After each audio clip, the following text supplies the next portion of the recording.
Itu Ki, yang di sana itu yang kamu tempatin, itu memang rumahnya. Di situ ada Gundurwo. Dia ini dulu memang sengaja dipelihara oleh pemilik rumah. Dan tiba-tiba dia itu dengar ada suara angin. Nah, suara angin ini terdengar semakin lama semakin kencang, dan langsung pada waktu itu lampu bolam ini pecah dan langsung mati seketika itu juga. Dan secara bersamaan pintu kamar Rifki ini ada yang nutup, dan nutupnya itu seperti dibanting, peruak. Dan gak lama setelah itu dia juga mencium aroma wewangian. Lama-lama sosok yang dilihat Rifki itu berubah menjadi sosok hitam. Dan pada saat inilah Rifki itu melihat ada sepasang mata warna merah dan ada taring yang keluar.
Bismillahirrahmanirrahim. Assalamualaikum warahmatullahi wabarakatuh.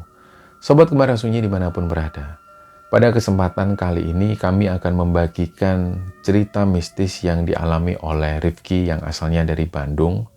Kejadian ini pernah terjadi di sekitaran tahun 2012 di sebuah kos-kosan di daerah Jakarta Selatan. Sebelum kita masuk ke ceritanya, untuk teman-teman yang nonton tayangan ini dan belum subscribe, jangan lupa untuk subscribe lebih dulu agar channel Kembara Sunyi ini lebih berkembang lagi dan kami lebih bersemangat lagi dalam membuat konten-konten terbaru di Kembara Sunyi. Dan untuk teman-teman yang telah mendukung kami sejauh ini, kami mengucapkan terima kasih banyak. Semoga amal kebaikan teman-teman dibalas kebaikan berlipat oleh Allah Subhanahu wa Ta'ala.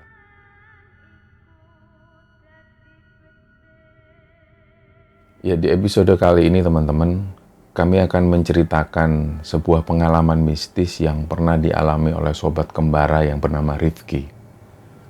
Rifki ini asalnya dari Bandung. Dan waktu itu dia memutuskan untuk hijrah ke Jakarta karena dia harus kuliah dan dia kebetulan juga diterima di sebuah perusahaan. Ada perusahaan konstruksi di daerah Jakarta Selatan. Nah, dari situlah si Rifki ini mulai ke Jakarta, dan waktu itu dia belum tinggal di daerah Jakarta, tapi dia tinggal di daerah Bogor. Karena di Bogor ini orang tua Rifki itu punya rumah dan gak ada yang nempatin. Dari situlah daripada dia ini ngekos, Rifki kemudian berpikir untuk tinggal di rumah orang tuanya yang di Bogor. Jadi di awal-awal itu, di awal-awal dia kuliah dan juga kerja di perusahaan konstruksi di daerah Jakarta Selatan itu, Rifki masih pulang pergi dari Bogor menuju ke Jakarta Selatan, kemudian dia harus melanjutkan kuliah. Hal itu terjadi sampai beberapa tahun, dan akhirnya Rifki merasa capek juga kalau dia harus pulang pergi seperti itu. Pada akhirnya dia tanya ke salah satu teman kerjanya. Nah, di ruangan itu dia punya satu teman laki-laki namanya Iqbal. Dia tanya iseng-iseng ke Iqbal, "Bal, kamu ngekos di mana?" Ternyata si Iqbal ini bilang dia ngekos di daerah Bintaro, Jakarta Selatan.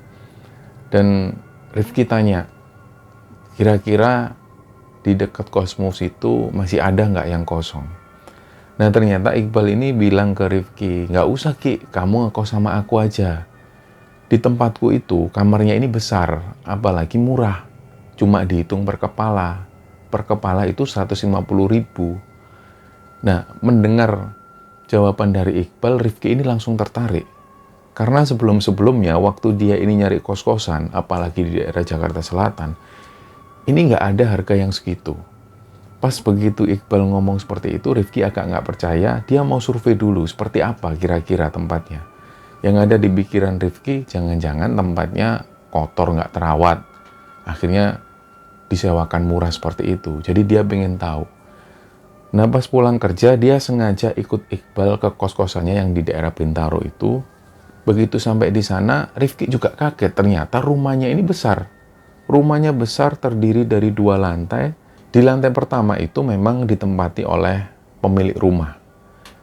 Nah, pemilik rumah ini dan juga pemilik kos yang ada di lantai 2 itu adalah seorang ibu yang belakangan Rifki tahu bahwa beliau ini adalah seorang janda.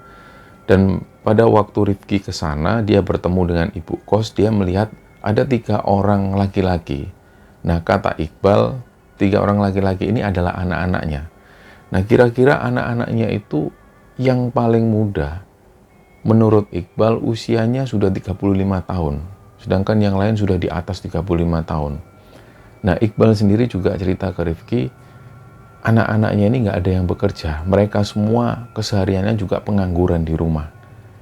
Nah, waktu itu Rifki bertanya-tanya, kok sayang banget? Karena Rifki melihat ternyata di lantai 2 yang ditempatin kos-kosan itu kondisinya kotor dan banyak sekali debu. Memang rumah ini besar, terlihat mewah. Terlihat bahwa si ibu ini adalah orang kaya di zamannya. Tapi yang disayangkan Rifki padahal anak-anak dari ibu ini adalah laki-laki semua dan sudah terbilang dewasa. Kenapa kok nggak benar-benar merawat tempat ini? Nah, dari situ Rifki pun diperlihatkan.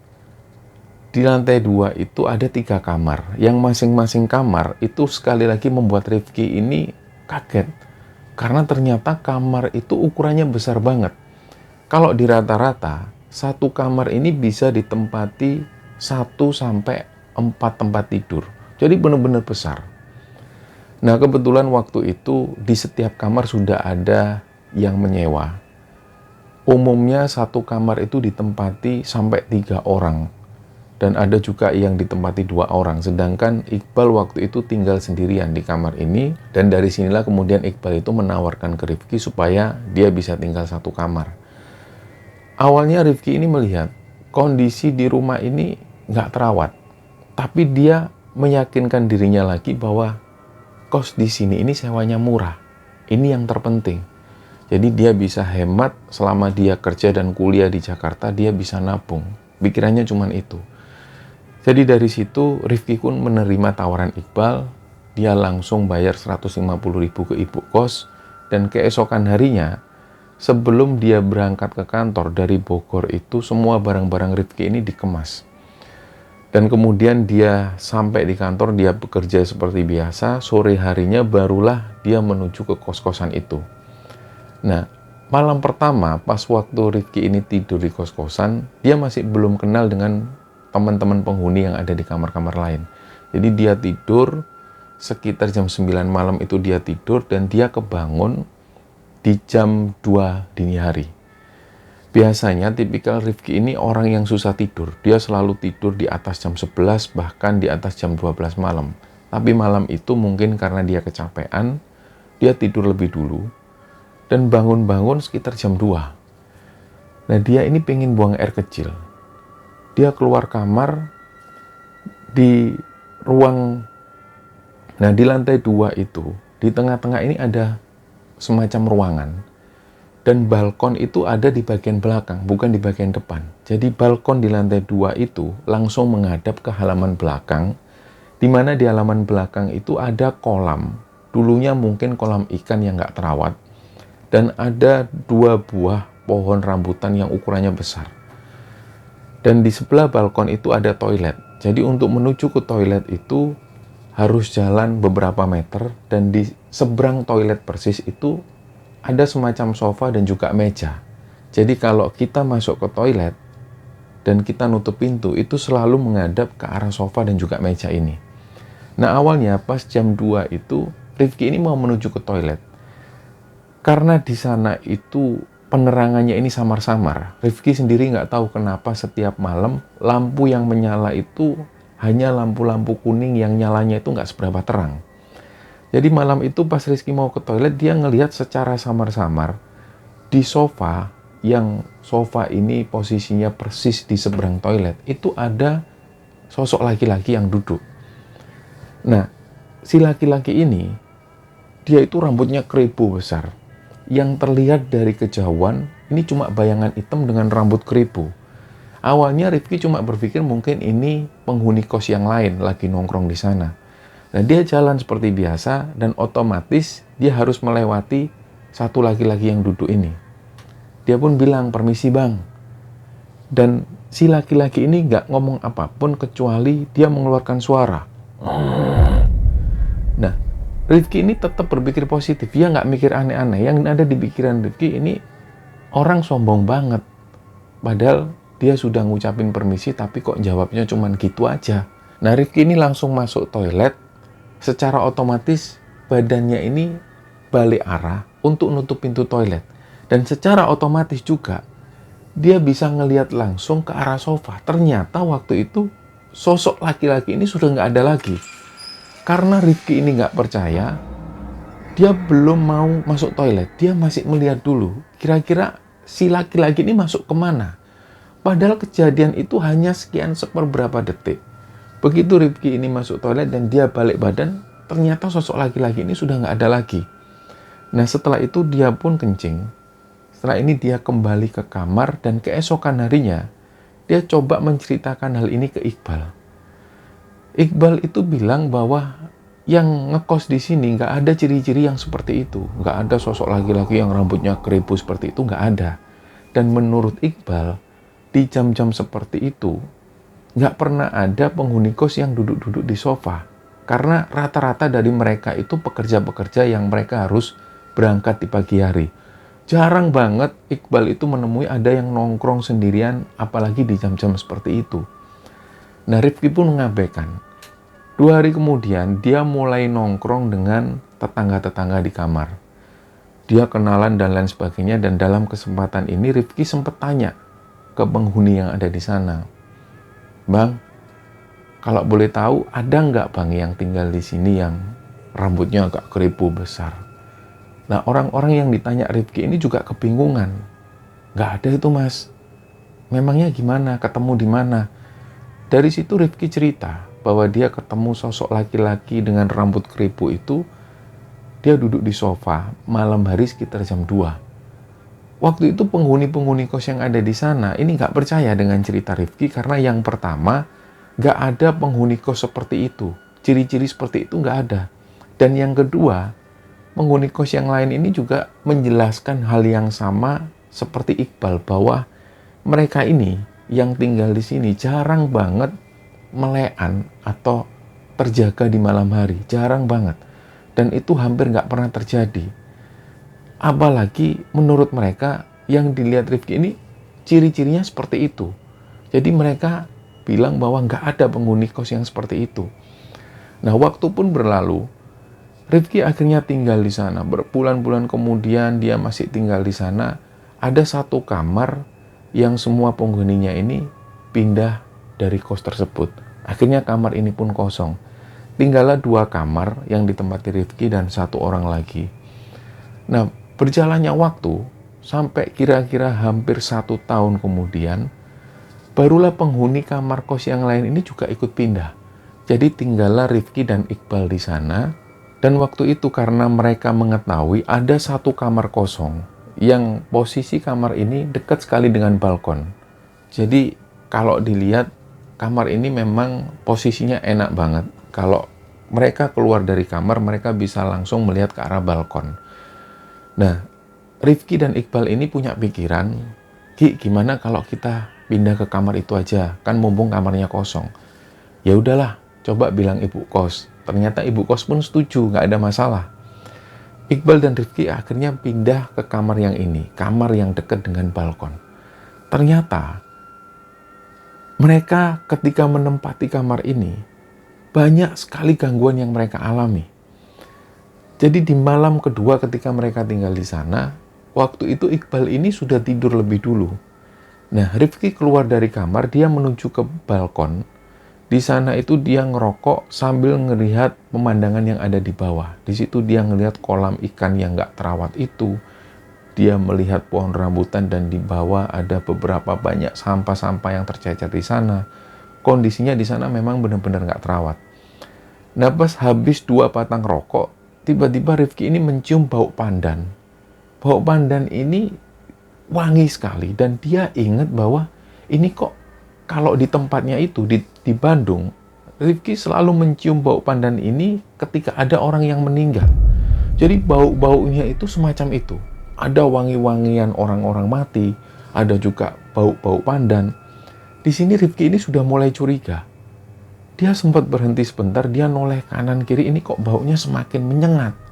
Nah, tiba-tiba yang awalnya dia mencium bau pandan dan juga bau wangi-wangian seperti orang-orang mati itu, bau-bauan ini tiba-tiba berubah. Langsung berubah menjadi aroma sampah yang sangat menyengat yang membuat dia itu nggak tahan waktu itu. Nah, pas waktu Rifki ini beranjak dari tempat duduknya dan dia mau masuk kamar, secara langsung dia melihat di samping pohon rambutan itu tiba-tiba muncul asap. Asap ini awalnya mengepul kecil, tiba-tiba berubah menjadi besar, dan asap ini menghitam. Terus kepulan asap yang menghitam itu membentuk seperti sosok binatang tapi ukurannya besar. Jadi Rifki waktu itu masih terlihat tercengang dengan kejadian waktu itu. Dan gak lama kemudian dari kepulan asap hitam itu Rifki bisa melihat ada 2 bola mata. Warnanya merah menyala. Disinilah akhirnya Rifki itu loncat dari tempat duduknya dan dia langsung masuk kamar. Nah, keesokan harinya dia ceritakan lagi hal ini ke Iqbal. Iqbal waktu itu cuma tanya, kamu serius Ki ngomong seperti ini? Serius Bal? Ya sudahlah, berarti memang selama ini suara-suara itu dari dia. Jadi selama mereka tinggal di kamar itu memang mereka sering mendengar. Di atas atap itu, di plafon itu mereka sering dengar ada suara seperti orang jalan. Nah, suara langkah kaki inilah yang akhirnya mereka sendiri berpendapat kalau ini adalah penghuni yang tinggal di atap. Apalagi setelah kejadian Rifki itu diperlihatkan sosok hitam dengan 2 bola mata yang besar merah menyala. Nah, beberapa hari kemudian dia coba menanyakan hal ini ke pamannya.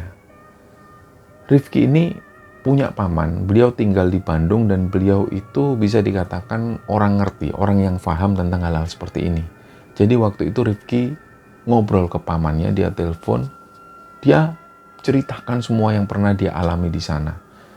Dan akhirnya pamannya ini cuma bilang, ya udah Ki, nanti paman telepon lagi ya, biar paman coba berinteraksi dulu, coba berkomunikasi.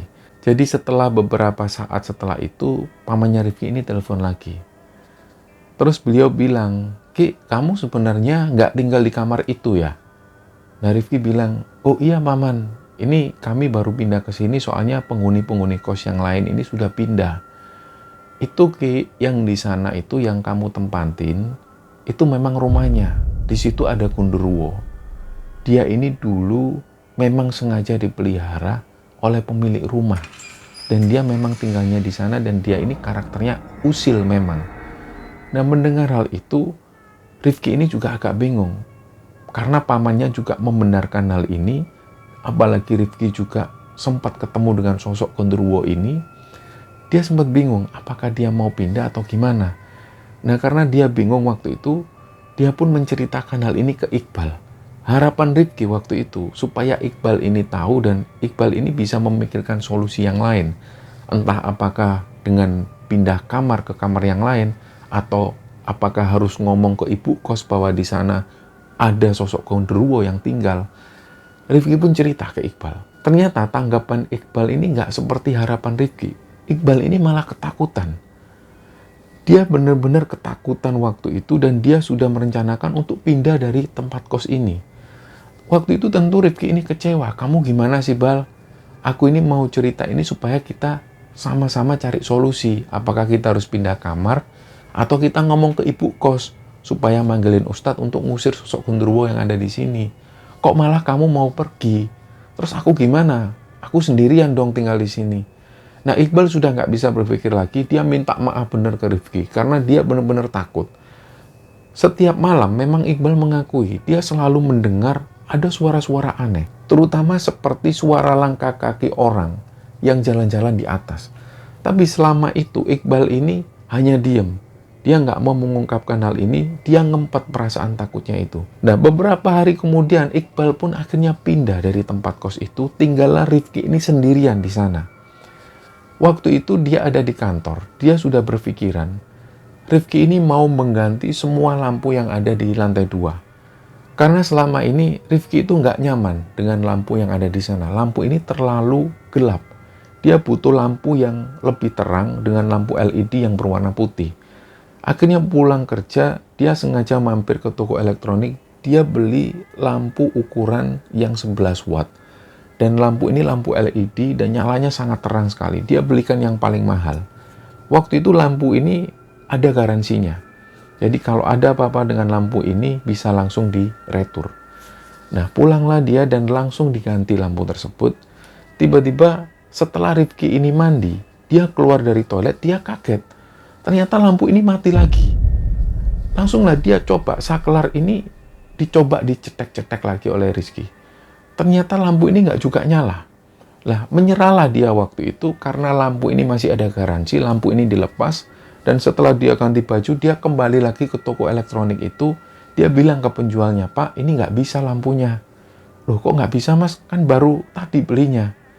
Iya, Pak, sudah saya coba-coba, saya pasang lagi, saya coba nyalakan lagi saklar, lampu ini nggak mau nyala.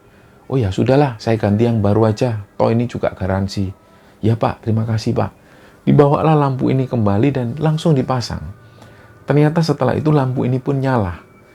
Nah, sekitar jam 10 malam, setelah Rifki ini makan malam, dia sengaja buka laptop untuk menyelesaikan tugas skripsinya. Karena waktu itu dia lagi skripsi, sesempat mungkin dia harus kerjakan skripsi itu.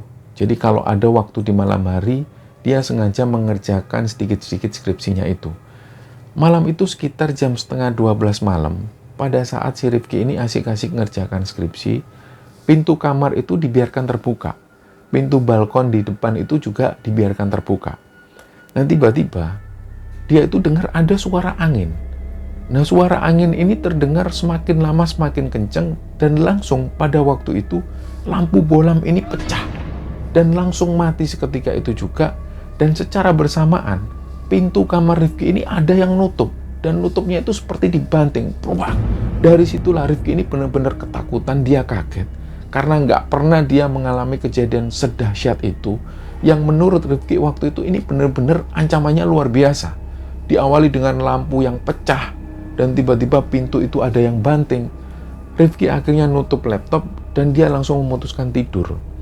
Nah, keesokan harinya, setelah kejadian itu, dia mengalami banyak sekali kejadian-kejadian mistis, dan dia sudah mulai terbiasa. Nah, waktu itu malam hari, malam itu Jakarta ini lagi panas-panasnya. Rifki itu sampai buka baju. Dia ngerasa gerah sekali waktu itu, dia bikin es teh. Setelah itu diletakkan di samping dan dia duduk-duduk di balkon sambil ngerokok. Dia sambil ngerokok santai dan waktu itu dia ngelihat, lagi-lagi di samping pohon rambutan itu dia ngelihat ada sosok bayangan hitam. Nah, waktu itu Rizky pun mengabaikan. Nah, tiba-tiba dia mencium lagi semacam aroma pandan. Yang aroma ini persis seperti aromanya orang mati.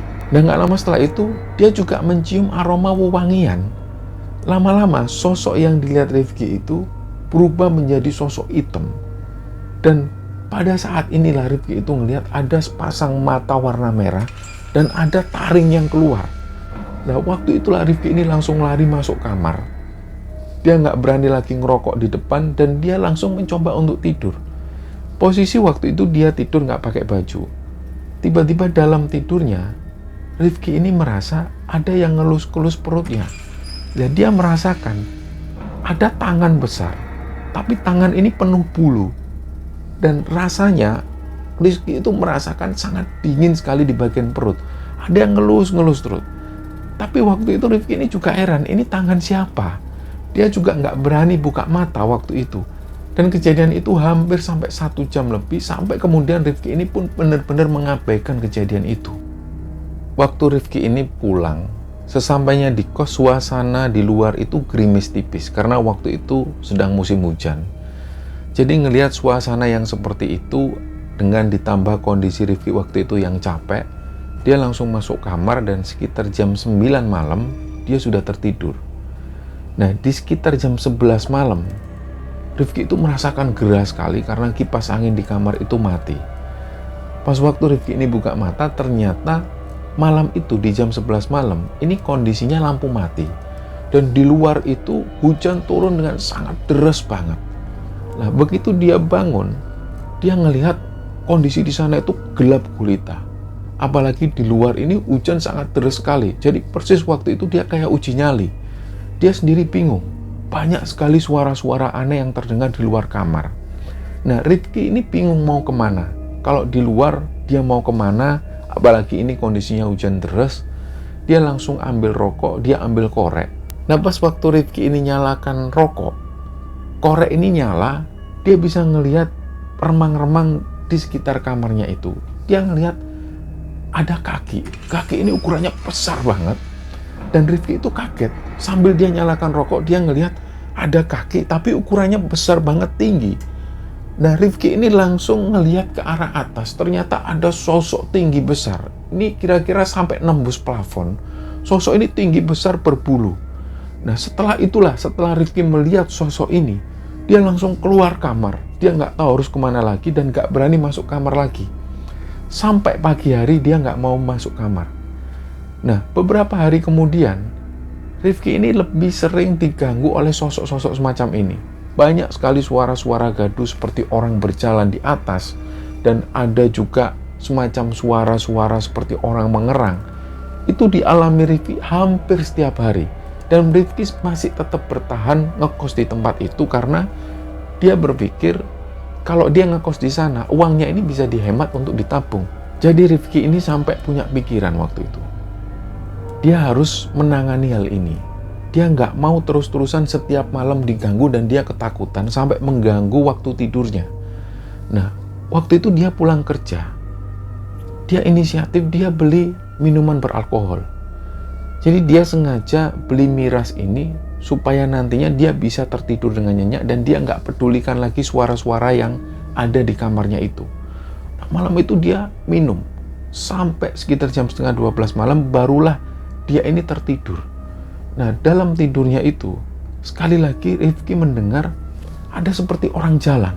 Dan jalannya itu seperti benar-benar kayak manusia yang jalan di atas. Dek, dek, dek.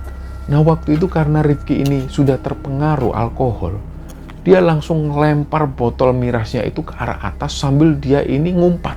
Nah, setelah Rifki melempar botol mirasnya itu, suara ini pun berhenti. Dan dari situlah Rifki ini semakin pede. Cara menanggulangi makhluk-makhluk yang tinggal di sini adalah dengan cara dia harus minum lebih dulu. Nah, dari semenjak kejadian itu, setiap kali dia pulang kantor, dia selalu beli miras lebih dulu dan dia harus selalu minum sebelum dia tidur. Ternyata hal ini menurut Rifki efektif waktu itu. Tapi lama-kelamaan juga mengganggu kesehatannya sendiri. Kalau setiap malam dia harus minum minuman beralkohol lebih dulu, ini pasti akan merusak kesehatannya. Jadi dia sudah berniat untuk berhenti. Akhirnya beberapa hari kemudian, waktu itu ada salah satu teman kantor Rifki ini yang namanya Arif. Dia pengen tidur di kosnya Rifki. Nah, di lain tempat ada juga satu orang teman kuliahnya Rifki ini yang kepingin juga tidur di kos-kosnya Rifki. Waktu itu hari Sabtu malam minggu. Jadi mereka janjian untuk bertemu di kos-kosannya Rifki. Nah, yang pertama kali datang ini si Arif, teman kantornya Rifki. Dia datang lebih dulu. Sedangkan si Andre, teman kuliahnya Rifki ini belum datang. Sambil nunggu si Andre, Rifki dan Arif ini ngobrol-ngobrol. Dan sekitar jam 7 malam karena si Andre ini belum juga datang, Rifki dan juga Arif ini memutuskan untuk cari makan lebih dulu. Mereka keluar dari tempat kos, mereka cari makan nggak jauh-jauh dari sana. Nah, sepulangnya mereka ini cari makan, di situ Rifki ini ngelihat Andre ini sudah datang. Tapi posisi Andre waktu itu dia cuma duduk-duduk di anak tangga. Langsunglah tanya si Arif. Nah, Rifki tanya, kenapa kamu Andre kok duduk-duduk di situ? Kok nggak masuk aja ke dalam? Nggak nunggu kamu aja. Akhirnya mereka pun masuk, mereka bertiga masuk, dan malam itu mereka ngobrol-ngobrol, bercanda-canda sampai sekitar jam 1:30 dini hari. Waktu itu si Arif ini sudah tidur lebih dulu, tinggallah si Andre dengan Rifki. Mereka ngobrol-ngobrol dan pada satu titik Andre ini cerita ke Rifki, "Ki, aku tadi itu pas datang ke sini, aku langsung naik ke atas. Terus ternyata di situ aku ngelihat ada sosok laki-laki. Lah si laki-laki ini badannya kayak hitam dan rambutnya itu keribu. Kayaknya si laki-laki ini pandangannya nggak enak ke aku. Makanya aku turun, aku tunggu di anak tangga." Terus si Andre tanya, "Itu siapa ya Ki yang tinggal di sini yang rambutnya keribu?" Nah Rifki ini diem, dia semakin penasaran. "Dre, kamu serius kamu ngelihat sosok laki-laki itu rambutnya keribu?" "Iya beneran, dia kayak nggak suka sama aku. Makanya aku nggak jadi masuk kamarmu." Nah setelah mendengar cerita dari Andre ini bahwa Andre melihat sosok laki-laki, wajahnya itu gelap dan rambutnya ini keriting, Rifki ini jadi ingat pengalaman beberapa tahun yang lalu waktu Rifki pertama kali tinggal di kos itu. Dia juga ngeliat sosok yang sama, sosok laki-laki dengan rambut keribu ini. Dari situ Rifki pun ngomong ke Andre, "Dre, itu bukan penghuni sini, Dre. Itu penunggu yang ada di sini. Itu genderuwonya." Nah pas waktu Rifki ngomong seperti itu, tiba-tiba mereka ini dengar ada suara bantingan benda keras. Doa. Nah suara ini terulang lagi. Doa. Dari situlah Rifki ngomong ke Andre, "Sudahlah Andre, kita tidur aja Andre. Kayaknya dia denger. Dia kayaknya nggak terima kalau diomongin." Akhirnya malam itu mereka pun tidur. Nah setelah kejadian itu, teman Rifki ini, si Andre dan juga Arif sudah nggak mau lagi tidur di sana. Karena mereka berdua pas waktu tidur di kos-kosannya Rifki ini juga mengalami kejadian yang aneh. Dia mendengar banyak sekali suara dan banyak sekali gangguan. Nah berbulan-bulan lamanya setelah itu, Rifki ini tetap bertahan. Dia tetap bertahan tinggal di sana meskipun banyak sekali gangguan-gangguan yang dia alami. Dia seolah mengabaikan dan dia cuek. Dia berusaha cuek. Dan suatu ketika, Rifki ini pulang kerja dan kebetulan ibu kos itu lagi nyapu halaman rumah. Jarang sekali Rifki ini ngobrol dengan ibu kos. Waktu itu sengaja Rifki ini mau tanya. Yang pertama kali nyapa ini adalah ibu kosnya lebih dulu. "Baru pulang Mas Rifki?" "Iya Bu." Terus Rifki langsung tanya, "Bu, mau tanya, kenapa Mas Rifki?" "Saya jujur aja, selama saya tinggal di sini itu, saya sering diganggu loh Bu. Banyak suara-suara yang kayak orang jalan di atap. Saya juga pernah ngelihat sosok gondruwo, bayangan hitam dan lain sebagainya." Terus ibu kos ini menanggapi pernyataan Rifki itu dengan tenang. Seolah-olah beliau ini sudah tahu bahwa memang di rumahnya itu banyak penunggunya. Terus si ibu kos ini bilang, "Mas, memang di sini itu banyak, apalagi di atas. Makanya kalau Mas Rifki tahu kenapa saya itu ngekosin kamar-kamar ini murah. Bukan karena saya mau cari uang. Yang terpenting kamar-kamar kos yang ada di atas itu ada orangnya, ada yang nempatin, itu aja. Karena anak-anak saya itu nggak berani tinggal di atas. Ya kalau saya ngeliat Mas Rifki ini kan orangnya berani. Sudah lama kan Mas Rifki ini tinggal di sana sendirian." Nah Rifki ini cuma diem. "Oh iya Bu, tapi saya lama-lama juga nggak tahan juga Bu, karena saya nggak bisa tidur enak selama tinggal di sini." "Ya sudah, terserah Mas Rifki aja. Kalau memang sudah nggak kerasan juga nggak apa-apa kok Mas." "Ya sudah Bu, saya naik dulu ya Bu." Rifki pun naik. Dia akhirnya melanjutkan tidurnya. Nah ternyata malam itu Rifki ini mendengar di kamar sebelah, di kamar kosong itu dia mendengar kayak ada orang yang beraktivitas. Ada orang yang nurunin barang, ada orang yang ngelempar barang. Dan hal itu terjadi sampai beberapa jam, sampai sekitar jam 3:30 subuh. Barulah suara-suara ini berhenti. Nah keesokan harinya, ibu kos ini manggil Rifki lagi. Waktu itu Rifki mau berangkat kerja, dipanggil lah oleh ibu kos. "Mas Rifki, kemarin denger nggak ada suara berisik di atas? Itu saya kira kucing atau apa. Terus saya itu naik. Pas saya lihat naik, ternyata kamar Mas Rifki ini sudah kondisinya tertutup." Nah di situ ibu kos ini melihat ada sosok bayangan hitam. Nah bayangan hitam ini terlihat mondar-mandir di sana. Dari situlah ibu kos nggak berani lagi naik, beliau pun kembali turun ke kamar. Pas waktu Rifki mendengar cerita dari ibu kos, Rifki cerita hal yang sama. Iya bu, saya juga dengar. Semalam itu saya kira ada penduduk baru, ada penghuni baru yang menempati kamar itu dan dia baru pindahan. Jadi saya cuma pikir positif aja. Oh enggak Mas Rifki, saya sudah cek.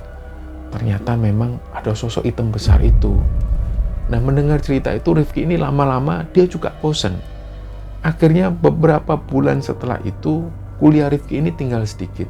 Dia hanya nunggu waktu wisuda, dan waktu itulah Rifki ini sudah berencana untuk nggak ngekos di sana lagi.